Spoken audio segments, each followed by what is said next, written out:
Hey guys, welcome to my channel. This is Shirani. Today I'm going to show you how I make my strawberry jam without pectin.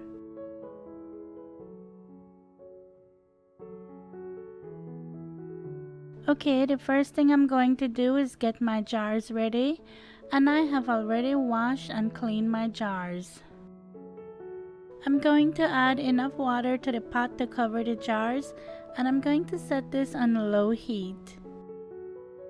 The reason you want to go ahead and heat up your jars is so that it sterilizes the jars, and when you put the hot jam in there, it won't break. Okay, so for this recipe, I'm using 2 pounds of strawberries. I'm taking the leaves off and then I'm going to wash them.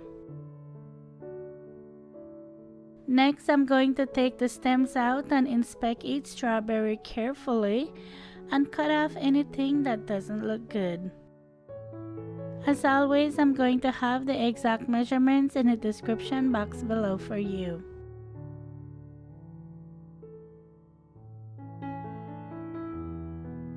If you're interested in any other types of jam recipe made without pectin, you can check out my channel. I have 2 guava jam recipe and I also have a peach jam recipe on my channel. I'm going to leave them linked below for you if you want to check them out. Now I'm going to take this over to the stove. To that, I'm going to add a 1 3/4 cup of white sugar. Give that a stir and turn your stove on to medium heat. While testing this recipe, I also made a batch with less sugar than I'm using now, so stay tuned to the end so I can show you what that looks like. I'm going to cook this for a total of 25 minutes. But after 10 minutes of cooking, I'm going in there and mash the strawberries. So usually when you make jam, it's a 1-to-1 ratio. So if you're using 1 pound of strawberry, you would use 1 cup of sugar. But for me, that's a little bit too sweet. I like it with less sugar. So for me, since I'm using 2 pounds of strawberries, I'm doing 1 3/4 cup of sugar instead of 2 cups of sugar. Okay, now I'm going to add the juice from 1 lime. So instead of using pectin, I just use a lime. I never really got into making jams with pectin just because I grew up with my mom making jams with lime juice, so that's the way I've always done mine. You just want to keep stirring your strawberries, you don't want it to stick or burn.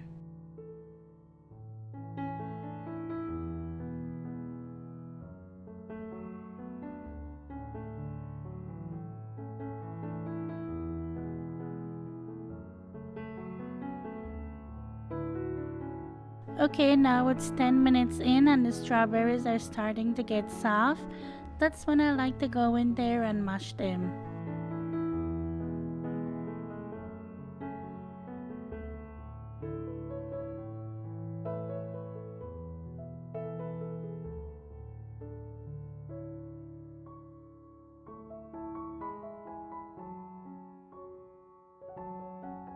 I'm going to let this cook some more and then I'm going to mash it one more time.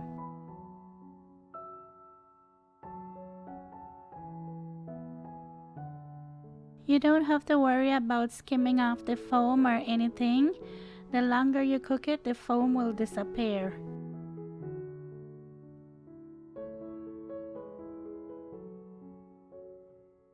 Remember, you're cooking this for a total of 25 minutes and you just want to keep stirring it. You don't want it to stick or burn.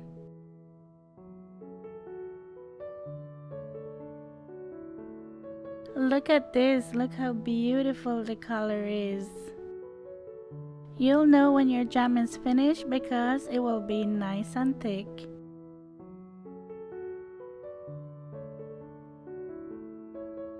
Okay, now I'm going to carefully take each jar out of the water.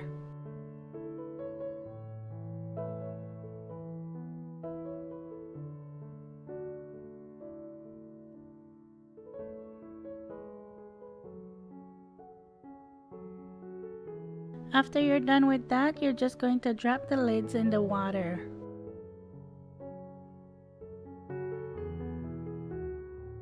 I'm going to take my funnel and put it on the jar just to make things easy. And then I'm just going to fill each one with the jam.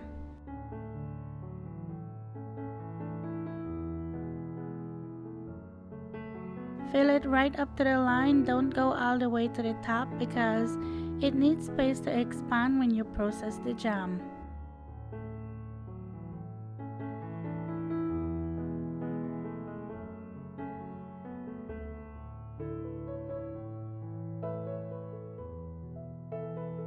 Be sure to wipe off the rim of each of the jar. You want to make sure that's clean, and then you pop the lids on.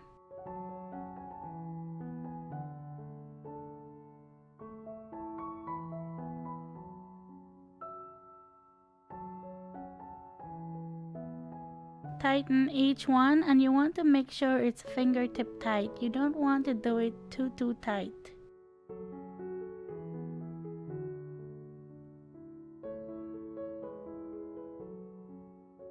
I'm going to put this back in a pot and let it come to a boil, and then lower the heat to medium and let it process for 20 minutes. The reason you process your jam is so that it has a longer shelf life. Make sure you have enough water covering your jars.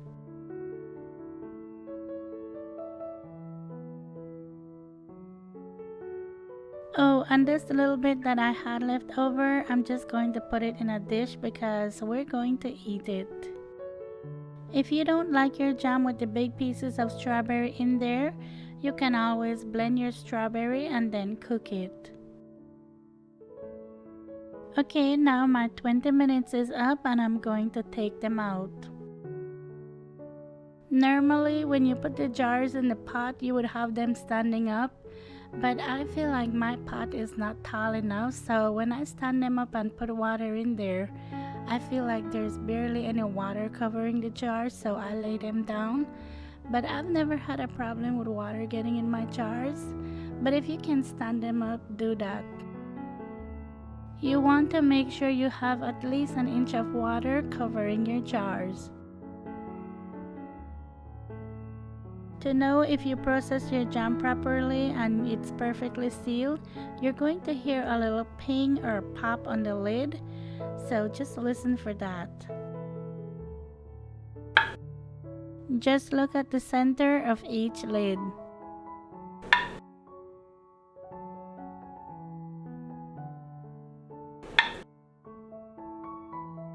Now you can carefully tighten the rings on each jar, or you can just let it cool down completely and then do that.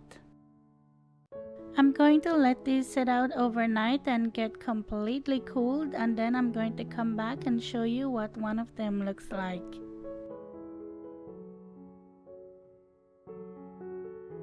Okay, so here I have a biscuit that I made in the oven. This is just a frozen biscuit, and I'm putting a little bit of butter on it, and then I'm going to put some of this delicious jam on it.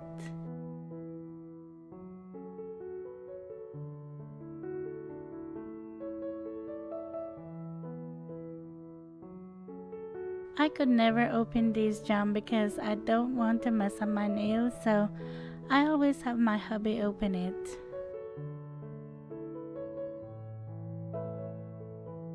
Oh my goodness, look at this. Look at the beautiful vibrant red. Oh, it's so pretty, and it tastes so good too. I love this so much because it doesn't have any pectin in it, and it was just so easy to make. Like I said, if you don't like the big strawberry pieces in there and you want a really smooth jam, then you can just go ahead and blend your strawberries and make your jam.